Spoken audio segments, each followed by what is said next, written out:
15/8/2026। गीत है तू प्यार का सागर है। बच्चों ने गीत सुना, कहते हैं बाबा हम कहाँ से आए, कब आए, फिर वापस जाने की राह कैसे भूले। यह ड्रामा कानों में समझा दीजिए, हम कौन हैं, कहाँ से आए, फिर कहाँ चले गए।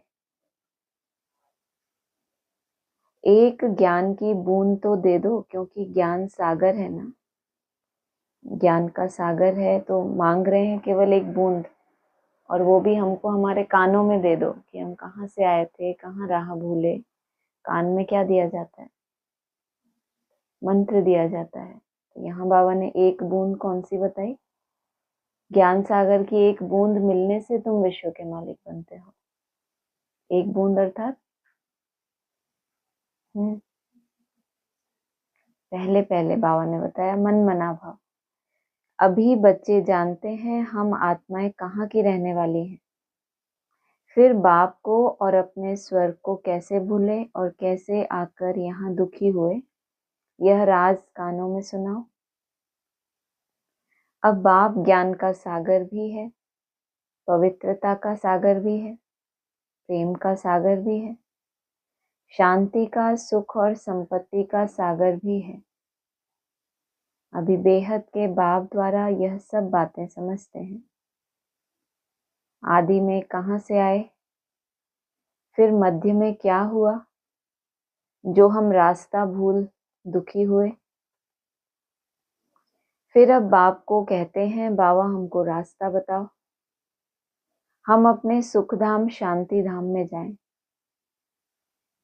बाप ही बैठ बतलाते हैं तुम आदि में कौन थे, फिर मध्य में क्या हुआ, भक्ति मार्ग कैसे शुरू हुआ, अंत में क्या हुआ। यह आदि मध्य अंत का राज अब बुद्धि में बैठा है। यह ड्रामा है ना, यह मनुष्यों को जरूर जानना है, क्योंकि एक्टर्स हैं। जानते हैं हम आत्माएं निराकारी शांति धाम से आती हैं, यहाँ टॉकी धाम में। मूल वतन सूक्ष्म वतन, फिर यह है स्थूल वतन। फिर मूल वतन से आत्माएं आती हैं टॉकी धाम में, शरीर धारण कर पाठ बजाने। आत्मा का निवास स्थान शांति धाम है। यह बातें दुनिया में कोई भी नहीं जानते। यह ज्ञान सागर बाप ने ही आकर समझाया है। अभी समझा रहे हैं ज्ञान सागर कहा जाता है पारलौकिक परमपिता परमात्मा को, मनुष्य को नहीं कह सकते। यह महिमा सिर्फ एक बाप की गाई जाती है, जिसको और कोई नहीं जानते। अभी विनाश का समय है, गाया हुआ है विनाश काले विपरीत बुद्धि यूरोपवासी। अभी बाप ने तुम्हारा बुद्धि योग अपने साथ लगाया है कि मामेकम याद करो। बाप ने अपना तुम्हारा बुद्धि योग अपने साथ लगा दिया और बाकियों का रहने दिया, ऐसा हो गया। बाप ने तुम्हारा बुद्धि योग अपने साथ लगाया है कि मामेकम याद करो। कैसे लगाया,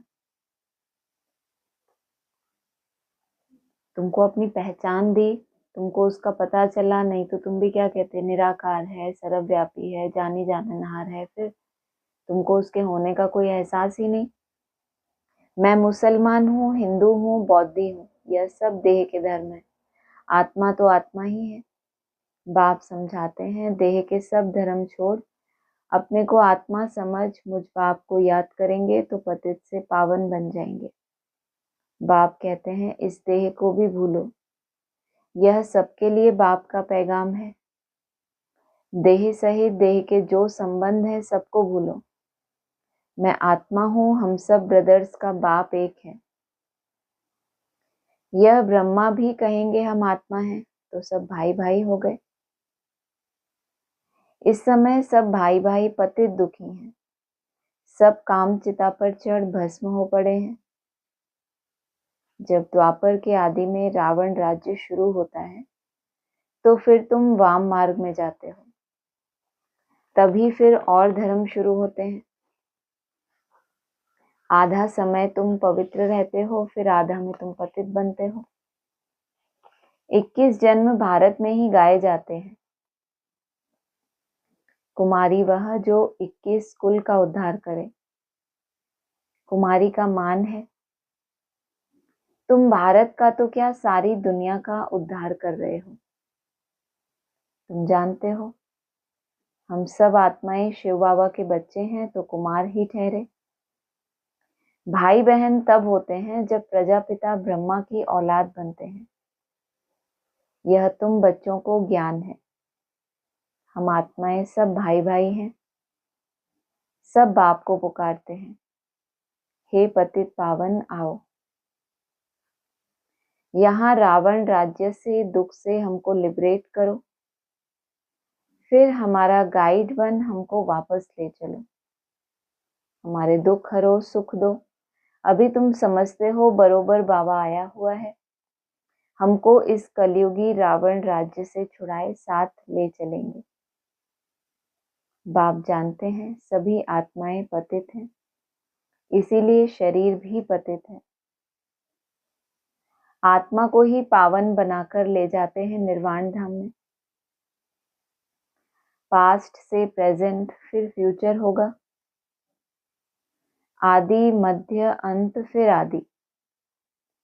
सतयुग आदि, कलयुग अंत, फिर फ्यूचर होगा सतयुग। यह तो सहज है ना। अच्छा, बीच में क्या हुआ, हम कैसे गिरे। हम पावन देवता थे, फिर पावन से पतित कैसे बने, अभी तुम समझते हो। बाप समझाते हैं जब रावण राज्य शुरू होता है तब तुम पतित बनते हो।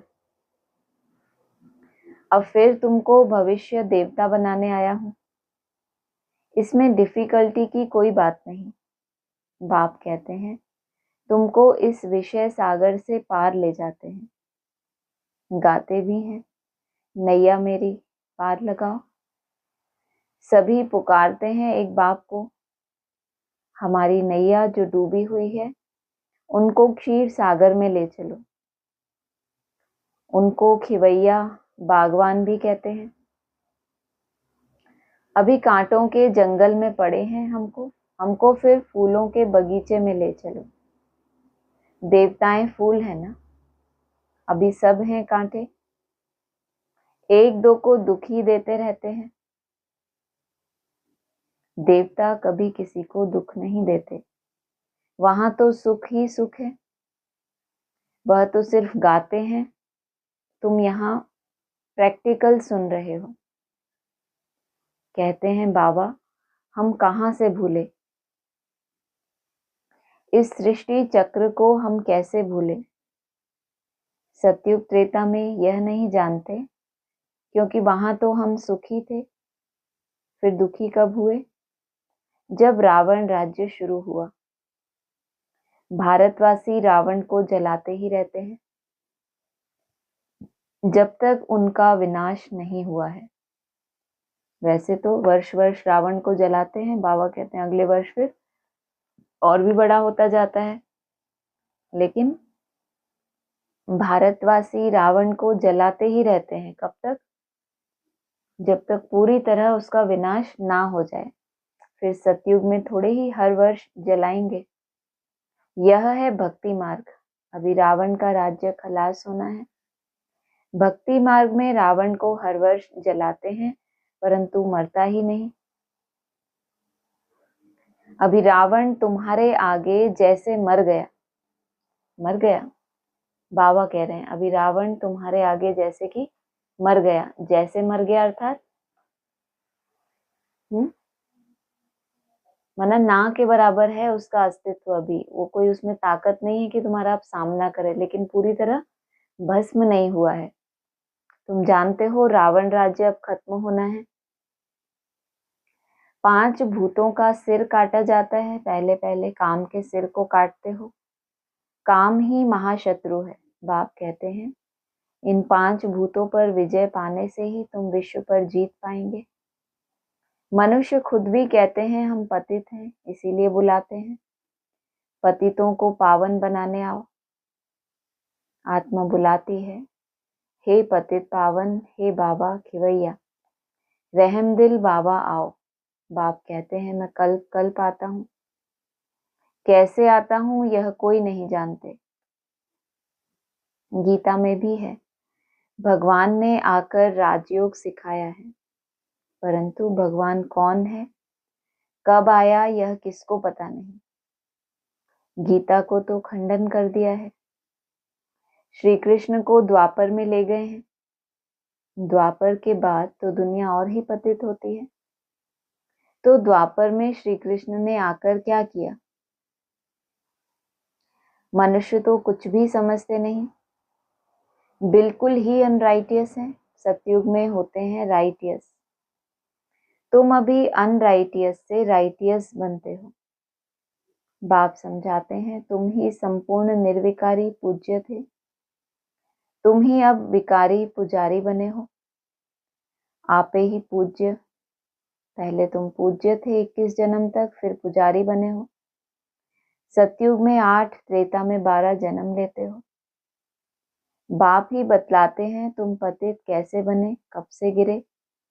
यह सृष्टि का चक्र फिरता रहता है। सारे वर्ल्ड की हिस्ट्री, ज्योग्राफी, आदि मध्य अंत का राज बच्चों को बाप बैठ समझाते हैं।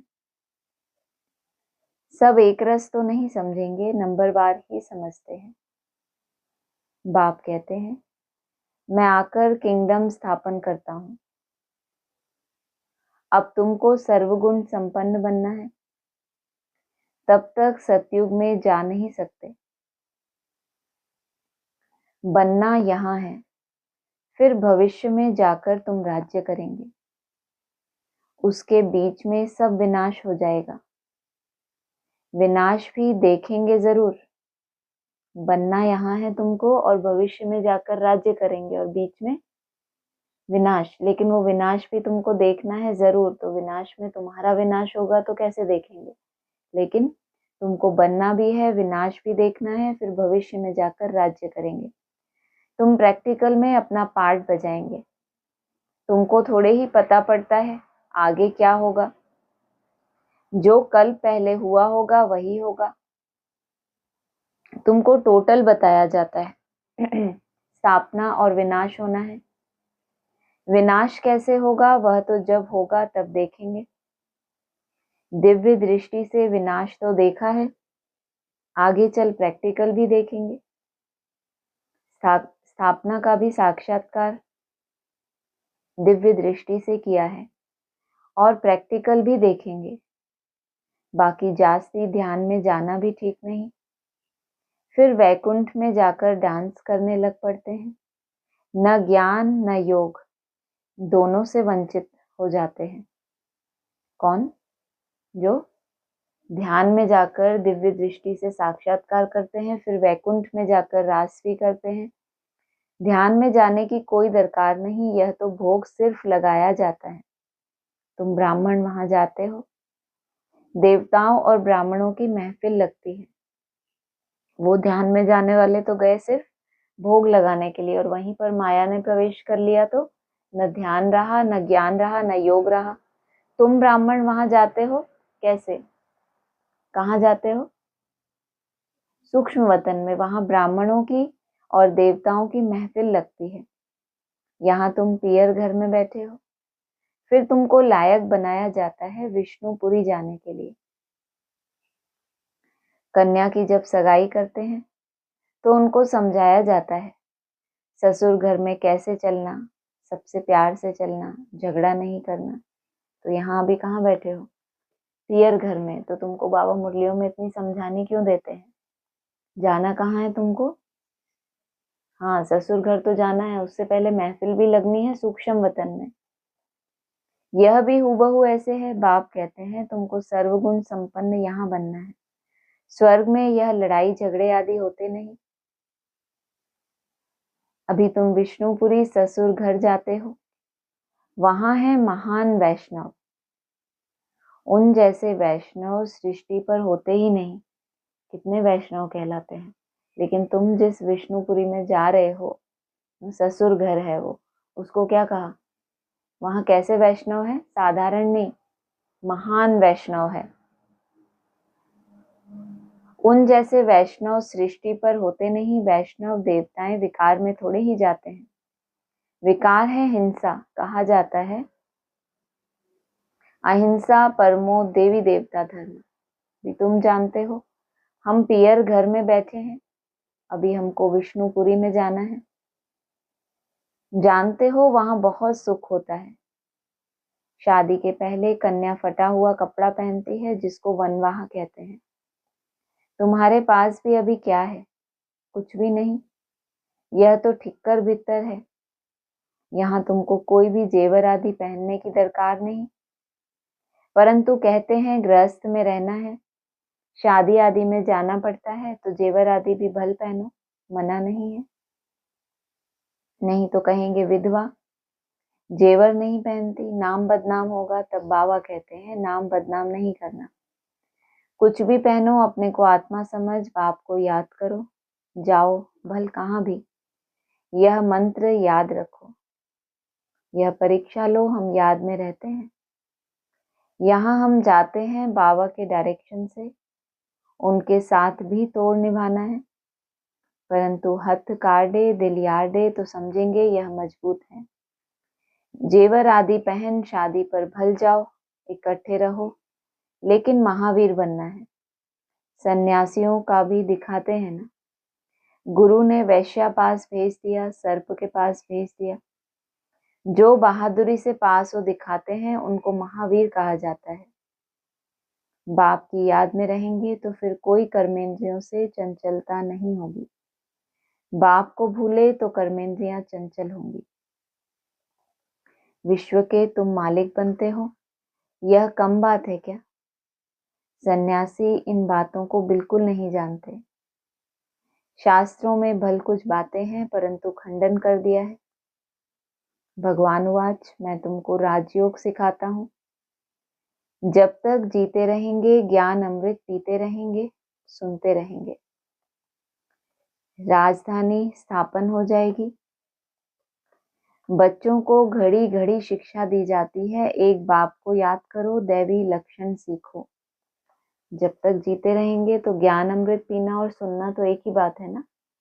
ज्ञान अमृत पीते रहेंगे, अमृत अर्थात सार, ये जो निसंकल्प अवस्था है, इसका पान करते रहेंगे और आगे आगे के लिए क्या यात्रा है उसके बारे में तुम सुनते रहेंगे। कोई भी विक्रम ना हो, यह तो असुरों का काम है। तुम अभी देवता बनते हो तो दैवी गुण धारण करने हैं। सबसे बड़ा है काम का कांटा। आदत पड़ी हुई है तो घड़ी घड़ी गिर पड़ते हैं। माया चमाट मार फां कर देती है, तब गाया जाता है आश्चर्यवत सुनंती कथंती। अभी तुम एक बाप के बने हो, कहते भी हो यह सब ईश्वर का दिया हुआ है, तो तुम ट्रस्टी बन जाते हो। यह सब उनका है, हमको उनकी श्रीमत पर चलना है। बाप भी देखते हैं। हमको सब कुछ अर्पण कर फिर हमारी श्रीमत पर कैसे चलते हैं? किनको देखते हैं? क्या बोला? क्या देखते हैं? किनको देखते हैं? बाप भी देखते हैं हमको सब कुछ अर्पण कर फिर हमारी श्रीमत पर कैसे चलते हैं। जिन्होंने सब कुछ अर्पण किया, कुछ रहा ही नहीं, तो बुद्धि कहाँ जाएगी? लेकिन फिर बाप देखते हैं कि अब ये मेरी श्रीमत पर कैसे चलते हैं। कोई उल्टा सुल्टा खर्चा कर पाप आत्माओं को तो नहीं देते। शुरू में इस ब्रह्मा ने भी ट्रस्टी हो दिखलाया ना, सब कुछ ईश्वर अर्पण कर खुद ट्रस्टी बन गया, बस किसको भी कुछ दिया ही नहीं। ईश्वर के अर्थ किया तो ईश्वर के काम में ही लगना है। शरीर निर्वाह भी तो होता था ना। जो कुछ था सब सर्विस में लगा दिया। इनको देख, फिर दूसरों ने भी ऐसे किया, भट्टी बन गई। भट्टी नहीं बनती तो इतने बच्चे होशियार कैसे होते सर्विस के लिए? सेवा के रतन बाद में, लेकिन भट्टी बनी तो उससे ये क्या बने? होशियार बने कि इनसे सर्विस हो। पाकिस्तान में सीखे, फिर यहाँ आकर सीखे, जब समझाने लायक बने तब बाहर निकले। अभी तो देखो कितनी प्रदर्शनियां आदि करते रहते हैं, बड़ों बड़ों को निमंत्रण देते हैं। इस ज्ञान यज्ञ में विघ्न भी अनेक प्रकार के पड़ेंगे, विघ्नों से डरना नहीं। अबलाओं पर कितने अत्याचार होते हैं। बाप कहते हैं योग बल में रहे उन्हों को समझाओ। भगवान बाप के भी बच्चे बनकर फिर बाप को भूल जाते हो, माया के बन जाते हो। यह भी हार जीत की कुश्ती है, परंतु बॉक्सिंग माफिक है। माया घूसा लगाती है तो फां हो जाते हैं। बाप कहते हैं माया से कभी हारना नहीं है। खुद ही तो बोला कि माया घूसा लगाएगी तो फां हो जाएंगे, अर्थात गिर जाएंगे। लेकिन आगे क्या बोल दिया, माया से कभी हारना नहीं है। माया नहीं तो घूसा मार के गिरा दिया तो अब हार गए ना, इसको हारना कहते हैं। क्यों? फिर उठ के खड़े हो जाते हैं तो वापस हारे नहीं है, मन से पवित्र रहेंगे तो विश्व के मालिक बनेंगे। कितनी बड़ी आमदनी है। अगर पूरा पुरुषार्थ नहीं करेंगे तो जाकर दास दासी बनेंगे। राजधानी सारी यहाँ ही स्थापन हो रही है। अच्छा, मीठे मीठे सिकी लदे बच्चों प्रति माता पिता बाप दादा का याद प्यार, गुड मॉर्निंग। रूहानी बाप की रूहानी बच्चों को नमस्ते, रूहानी बच्चों की रूहानी बाप दादा को नमस्ते। सार है, जब तक जीना है ज्ञान अमृत पीते रहना है। महावीर बन माया की बॉक्सिंग में विजयी बनना है। सबके साथ तोड़ निभाते दिल एक भाप में रखनी है। विघ्नों से डरना नहीं, सर्विस में अपना सब कुछ सफल करना है। ईश्वर अर्पण कर ट्रस्टी बन रहना है। कुछ भी उल्टे सुल्टे कार्य में नहीं लगाना। वरदान है अपने संपूर्ण स्वरूप के आवाहन द्वारा आवागमन के चक्र से छूटने वाले लक्की सितारे भव। अब अपनी संपूर्ण स्थिति या संपूर्ण स्वरूप का आवाहन करो तो वही स्वरूप सदा स्मृति में रहेगा। फिर जो कभी ऊंची स्थिति कभी नीची स्थिति में आने जाने का चक्र चलता है, बार बार स्मृति और विस्मृति के चक्र में आते हो, इस चक्र से मुक्त हो जाएंगे। वो लोग जन्म मरण के चक्र से छूटना चाहते हैं और आप लोग व्यर्थ बातों से छूट चमकते हुए लकी सितारे बन जाते हो। वो लोग क्या मेहनत करते हैं सन्यासी की, इस चक्कर से ही हम क्या हो जाएं, छूट जाएं। अच्छा, हम उनको मुक्ति चाहिए और आपको चाहिए जीवन मुक्ति। जीवन मुक्ति अर्थात जीवन में बंधन किस क्यों महसूस होता है? क्योंकि मन हमारा हमारे कंट्रोल में नहीं है, अपने तरह के विचारों में व्यर्थ में रमण करता रहता है। तो आप लोग व्यर्थ बातों से छूट चमकते हुए लकी सितारे बन जाते हो। आत्मा तो सभी ही सितारे हैं, लेकिन किसी में रोशनी कम, किसी में ज्यादा। कोई अपनी ही रोशनी से क्या है, झिलमिला रहे हैं, चमक रहे हैं। स्लोगन है किसी भी विघ्न के वश होना, अर्थात डायमंड पर दाग लगाना। व्यक्त इशारे हैं जैसे आपका आदि स्वरूप पवित्र देवता है, ऐसे यह अंतिम जन्म भी पवित्र ब्राह्मण जीवन है। इस स्मृति के आधार पर पवित्र जीवन अति सहज अनुभव करो। पवित्र बनो, योगी बनो, यही महामंत्र सर्व प्राप्तियों की चाबी है। अगर पवित्रता नहीं, योगी जीवन नहीं, तो अधिकारी होते हुए भी अधिकार की अनुभूति कर नहीं सकेंगे। सिर्फ ब्राह्मण बन गए, भगवान बाप को पहचान लिया, तो भी महसूस करते हैं कि हम अगर भगवान के बच्चे हैं तो बाबा ही कहते हैं कहाँ होना चाहिए, तुमको हेवन में होना चाहिए। तुम कहते हो हम हेवनली गॉड फादर के बच्चे, तो कब अनुभूति नहीं कर पा रहे? पवित्रता नहीं फर्स्ट, और फिर योगी जीवन नहीं है, तो अधिकारी होते हुए भी अधिकार की अनुभूति नहीं कर सकेंगे। यह महामंत्र ही सर्व खजानों के अनुभूति की चाबी है। कौन सा महामंत्र? अरे कौन सा महामंत्र?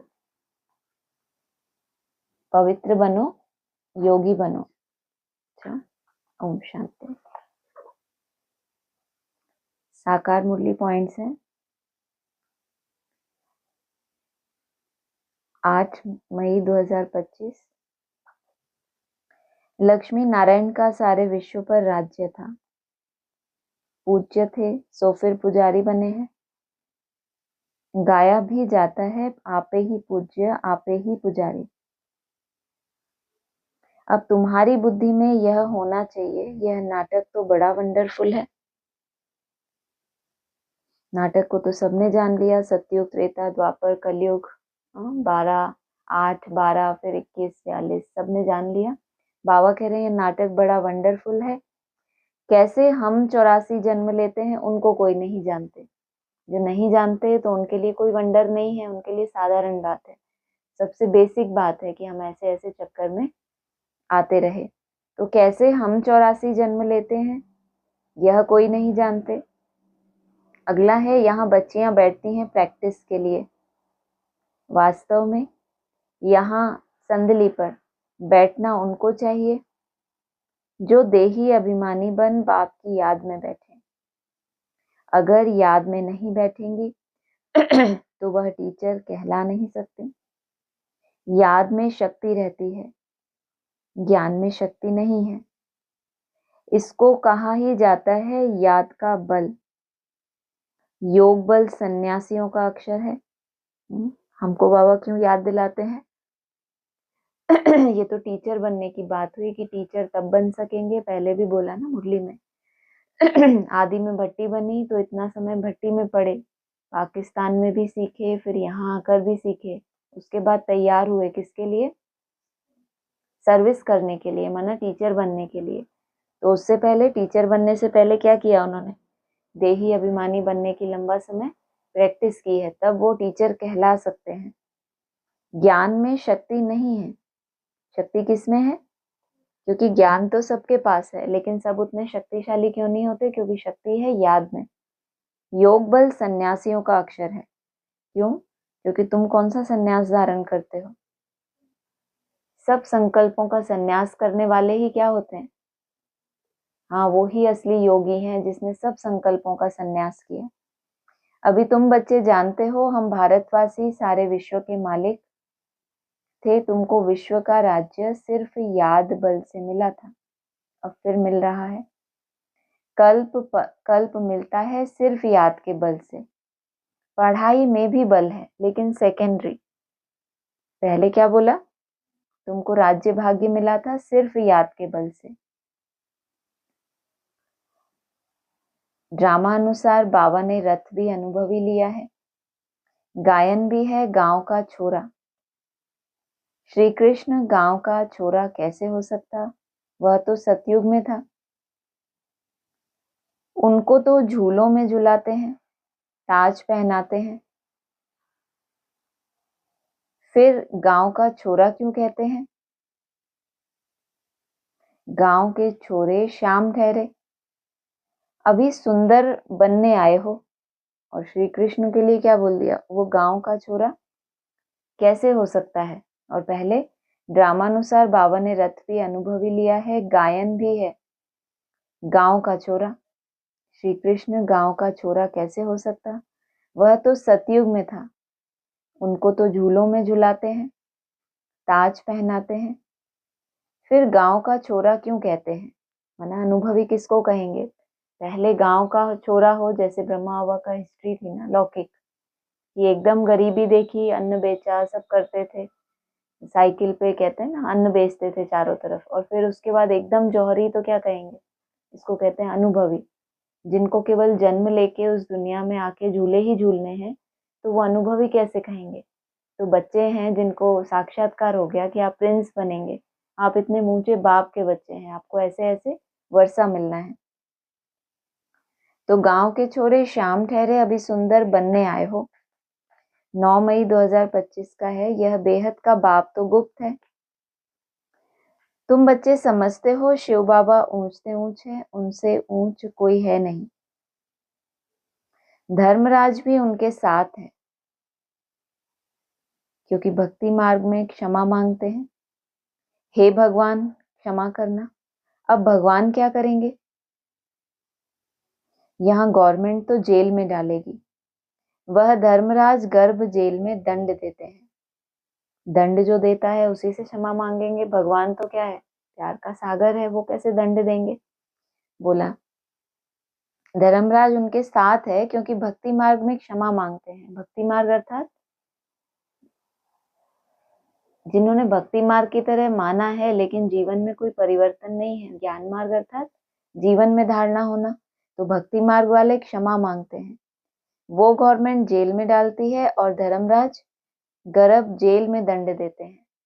माने वहां भी जेल है तो यहाँ भी जेल महसूस हो। जेल कब महसूस होती है? अरे किसी को सजा मिलती है, कोई मेंटली टॉर्चर हो रहा है, हाँ, बाहर ही सब कुछ सुख है, लेकिन अगर डिप्रेशन हो गया, टेंशन हो गया, कोई व्याधि ऐसी आ गई जिससे छूट ही नहीं पा रहा, तो क्या कहेंगे? जेल में है, कोई रास्ता ही नहीं है कि कैसे निकले इससे।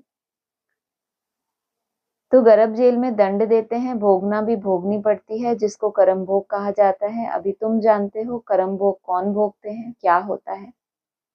कहते हैं हे प्रभु क्षमा करो, दुख हरो, सुख दो। अब भगवान कोई दवाई करते हैं क्या? तुमको जेल में डाला किसने? किसने डाला? कुछ सुनाई भी देता है पीछे बैठ के? धर्मराज ने जेल में डाल दिया और फिर तुम जानते हो कर्म भोग कौन भोगते हैं, क्या होता है। कहते हैं हे प्रभु क्षमा करो, दुख हरो, सुख दो। अब भगवान कोई दवाई करते हैं क्या? वह तो कुछ कर ना सके। कितनी महिमा करते हैं भगवान की। क्या हो आप? सर्वशक्तिवान हो, जानी जाननहार हो। भगवान तो एक गोली भी नहीं दे रहे कि इतना तुम्हारा कर्म भोग है तो सजेस्ट कर दें कि ये वाली गोली ले लो तो तुम ठीक हो जाओगे। इतना भी नहीं बताते। फिर वो गोली हम अफोर्ड कर पाए, नहीं कर पाए, खरीद पाए, नहीं कर पाए, दवाई तो बताते हैं कौन सी। मनमना भव शुरू से ही बताते आए कि इतने अच्छे से परहेज करो कि कोई बीमारी आए ही ना। कल भी बोला था एक रस चलते रहेंगे तो तुमको कुछ भी नहीं होगा। कई तरह के रसों में बुद्धि गई है तो शरीर भी कैसा हो जाता है, तामसी। और अगर आत्मा कई तरह के रसों में भटकी है तो फिर उसको उतने ही तरह के जो संकल्प विकल्प वो भूतों के रूप में आएंगे कि नहीं। खुद ही हैरान हो जाए कि ये तरह तरह के संकल्प कहाँ से आ रहे हैं, क्योंकि इन्हीं संकल्पों में रमण किया है उसने। अगला है ऊंचते ऊंच बाप है परंतु है गुप्त, और सभी के तो शरीर देखने में आते हैं। और सभी तो देखने में आते हैं ऐसा नहीं बोला, और सभी के तो शरीर देखने में आते हैं। माना इनका भी शरीर है लेकिन है कैसा? गुप्त, देखने में नहीं आता। यहाँ शिव बाबा को तो अपना हाथ पांव आदि है नहीं। यहाँ फूल आदि भी कौन लेंगे, इनके हाथ से ही लेना होगा अगर चाहें तो। माना तुम फूल अर्पण कर रहे हो तो भी बाबा की मर्जी होगी तो लेंगे। देने वाले की भी भावना है ना, कितनी सुंदर भावना है, तो वो तुमसे लेंगे। परंतु कोई से भी लेते नहीं। जैसे वह शंकराचार्य कहते हैं हमको कोई छुए नहीं, तो बाप कहते हैं हम पतितों का कुछ भी कैसे लेंगे, हमको फूल आदि की दरकार नहीं है। भक्ति में सोमनाथ आदि के मंदिर बनाते हैं, फूल चढ़ाते हैं, परंतु मुझे तो शरीर है नहीं, आत्मा को कोई छुएगा कैसे। वो शंकराचार्य ने कंडीशन कैसे रखी कि हमारे शरीर को कोई छुए भी नहीं। वल्लभाचार्य भी ऐसे होते हैं कि कोई उनको टच करता है तो वो अच्छा नहीं मानते। और ये बाप क्या कह रहे हैं, जैसे वो शंकराचार्य होते हैं। अब फूल देंगे तो कनेक्शन में आना पड़े ना, लेन देन करेंगे तो। जैसे वह शंकराचार्य कहते हैं हमको कोई छुए नहीं, तो बाप कहते हैं हम पतितों का कुछ भी कैसे लेंगे, हमको फूल आदि की दरकार नहीं। माना तुम इस योग्य नहीं हो कि तुम्हारा कुछ भी ले, क्योंकि आत्मा स्वयं ही पतित है। जब पावन बनेगी तो टच कर पाएगी ना, किसको टच करेगी? उस थंबले को टच करेगी। परंतु मुझे तो शरीर है नहीं, आत्मा को कोई छुएगा कैसे? कैसे छुएगा? प्रश्न पूछा। कैसे छुएंगे आत्मा को? आत्मा बन के आत्मा को छुएंगे। जैसे शरीरधारियों से मिलने के लिए शरीर धारण करना पड़ता है। किसी का शरीर छूट जाए तो वो कैसे मिलेगा? प्रश्न उठ गया ना। तो वो शरीर धारण करेगा तो शरीरधारियों से मिलेगा। आत्मा को कोई कैसे छुएगा? कहते हैं हम पतितों से फूल कैसे लेवें, कोई हाथ भी नहीं लगा सकते, पतितों को छूने भी ना दे। सोचो, बुद्धि रूपी हाथ भी उनका वहां टच नहीं होता, जहां वो क्या है, पवित्रता का सागर है। तो खुद क्या है, खुद पतित हैं, इसीलिए उनका बुद्धि रूपी हाथ में वो टच भी नहीं करने देता। माना पहले कंडीशन क्या बनी, पवित्र बनो, उसके बाद योगी बनो। अगला है, वह है ऊंच से ऊंच भगवान, वह पढ़ाते हैं। नेक्स्ट में फिर यह भी तो है ना, नहीं पढ़ेंगे तो किसी के पास जाकर दास दासियां बनेंगे।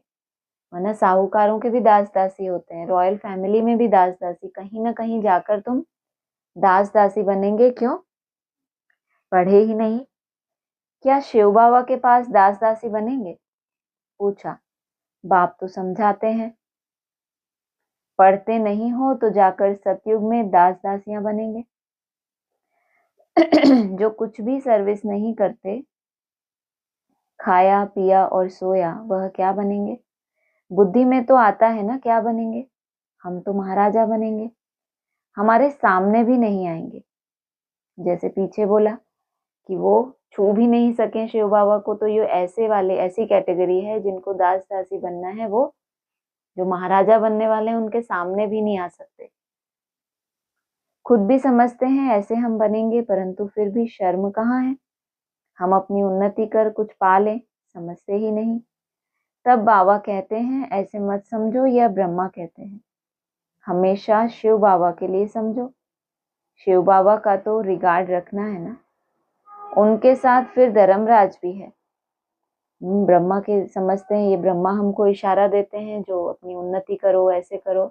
किसके लिए समझ लेते हैं? ब्रह्मा के लिए। बाबा क्या कहते हैं? तुम समझो शिव बाबा है तो तुम्हारी बुद्धि में रिगार्ड भी आए। अगर रिगार्ड नहीं आया तो साथ में फिर धर्मराज भी है। अगर तुम प्यार से नहीं समझे तो फिर साथ में धर्मराज है, नहीं तो धर्मराज के डंडे भी बहुत खाएंगे। अगला है, भगवान के साथ फिर धर्मराज भी है। बुरा काम करने से जरूर भोगना पड़ता है। गर्भ जेल में सजा भी मिलती है। साक्षात्कार सब होते हैं, बिगड़ साक्षात्कार सजा नहीं मिलती। गर्भ जेल में तो कोई दवाई आदि भी नहीं है, गर्भ में है, एकदम गुप्त है, वहां तो कोई दवाई भी नहीं है। यहाँ तो बाबा कितनी बार कहते हैं ये इंजेक्शन लगाओ मनमना भव का, ये ज्ञान योग की दवाई। अब जेल में ही चले गए, फंस गई है बुद्धि, तो वो दवाई काम करेगी? बुद्धि में मर्ज ही नहीं होगी कि कौन सी दवाई लेनी है। लेकिन कंडीशन है, बिगड़ साक्षात्कार सजा नहीं मिलती। भले धर्मराज के डंडे भी खाएं, जितने ज्यादा डंडे, स्कूल में भी टीचर को डंडे कब मारने पड़ते हैं? डंडे खाना बहुत अच्छी निशानी है। क्लासेस में भी कहते हैं ना, जिनके अंदर सुधार आया है उनको धीरे धीरे डंडे क्या होते जाते हैं, कम पड़ते हैं। कभी खाए होंगे एक दो डंडे ही ऐसे पड़ गए कि इनके झटके से परिवर्तन हो गया, तो आगे दरकार है। और पूरा साल पढ़ते रहे, टीचर को पूरा साल ही डंडे चलाने पड़े, पढ़ ले पेपर आ गया, तो कैसे बच्चे हैं? तो कहा तो साक्षात्कार जरूर होता है। जब डंडे पड़ते हैं वो तो स्थूल होते हैं, लेकिन यहाँ साक्षात्कार होता है। जिसके लिए होता है उसको मन बुद्धि में साक्षात्कार होता है कि ये किसके लिए है, ये मेरे लिए है, नहीं तो ऐसे सजा मिल ही नहीं सकती। जब दुखी होते हैं तब कहते हैं भगवान इस जेल से निकालो, तो हम आपको बहुत याद करेंगे। पहले भगवान ने आकर, जेल जब थे तो पहले भगवान आया इनको छुड़ाने के लिए, और जब बहुत दुखी होते हैं तब ये कहते हैं, क्योंकि सब टाइम अप हो गया ना भगवान को याद करने का। अब तो सजाओं का समय आ गया, भोगना का समय आ गया। तब ये भगवान को क्या कह रहे हैं कि अब हमको जेल से निकालो। बाप कहते हैं मुझे जानने के लिए सब पुरुषार्थी हैं, अंत में पूरे देही अभिमानी बनने वाले ही पास होंगे। किस बात का पुरुषार्थ कर रहे? अभी क्या बोला? पहली लाइन क्या बोली? हाँ बोलो। हाँ, कोई एक भी सुने तो अच्छा लगता है ना। मुझे जानने के लिए सब पुरुषार्थी हैं। पुरुष अर्थात आत्मा, आत्मा के अर्थ कर रहे हैं जो भी, और फाउंडेशन उसका लक्ष्य क्या है कि बाप को जाने। जबकि कहते हैं कि हमने बाप को जाना, तब तो हम पुरुषार्थ कर रहे हैं। बाबा कह रहे हैं वास्तव में पुरुषार्थ है कहाँ? पुरुष अर्थात आत्मा बन के तुमने उसके अर्थ जब करना शुरू किया, तो अब तुमने शुरू किया मुझे जानने का पुरुषार्थ। फिर जितना जानते जाते हैं, फिर बाबा कहते हैं मुझे जानना सहज है, लेकिन देखना मुश्किल है। अब पुरुषार्थ तुम्हारा और आगे बढ़ता जाए तो तुम देखने के योग्य बनो। बाकी सब में जरा जरा देह अभिमान रहेगा, अंत में पूरे देही अभिमानी बनने वाले ही पास होंगे। पास की बात कर रहे हैं, जो पूरे देही अभिमानी बन जाएंगे तो जाके वो पास होंगे। और फिर कहा बाकी सब में जरा जरा देह अभिमान रहेगा। बाप तो है गुप्त। अगला है 12 मई 2025। भारत प्राचीन गाया जाता है तो जरूर भारत में ही री इनकारनेशन होता होगा, अथवा जयंती भी भारत में ही मनाते हैं। जरूर फादर यहाँ आता है। कहते भी हैं भागीरथ, तो मनुष्य शरीर में आया होगा ना। रीइंकारनेशन मतलब पुनर्अवतरण होता है, ऊपर से नीचे आना, अर्थात इनका आना। पहले भी भारत में ही आए थे।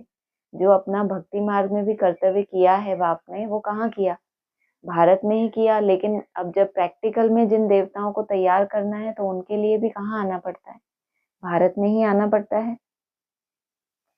तो मनुष्य शरीर में आया होगा ना। फिर घोड़े गाड़ी भी दिखाई है, कितना फर्क है। श्री कृष्ण और रथ दिखाया है। मेरा किसको पता नहीं। किसको किसको दिखा दिया? अर्जुन का रथ और रथ में श्री कृष्ण, और मेरा किसको पता ही नहीं। अभी तुम समझते हो बाबा इस रथ पर आते हैं, इनको ही भाग्यशाली रथ कहा जाता है। ब्रह्मा सो विष्णु चित्र में कितना क्लियर है। त्रिमूर्ति के ऊपर शिव, यह शिव का परिचय किसने दिया? त्रिमूर्ति के जो ऊपर शिव है वो परिचय किसने दिया? बाबा ने ही बनवाया ना।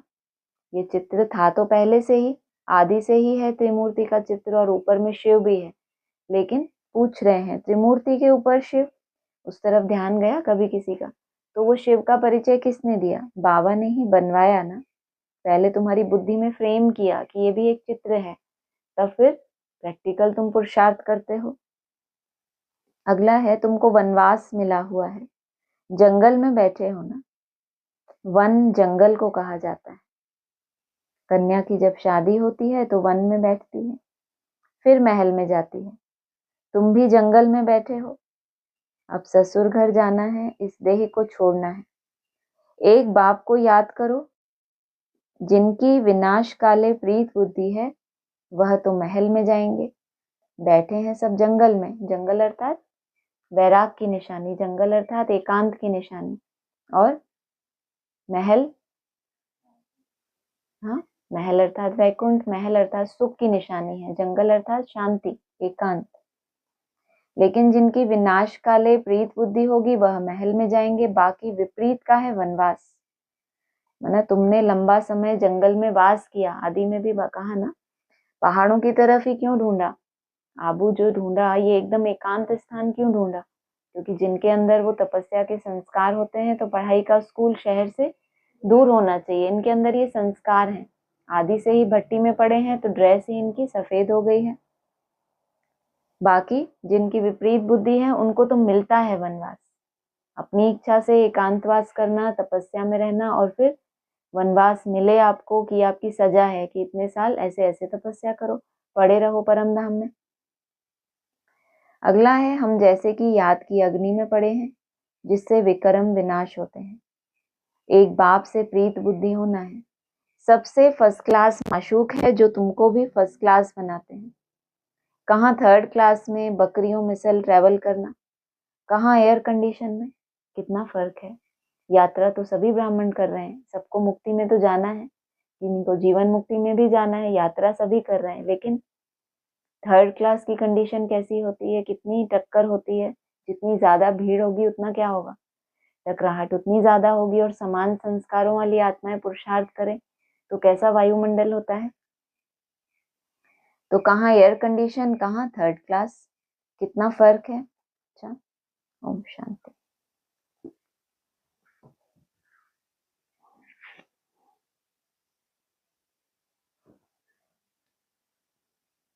ऑनलाइन किसी को कुछ बोलना है तो बोलिए।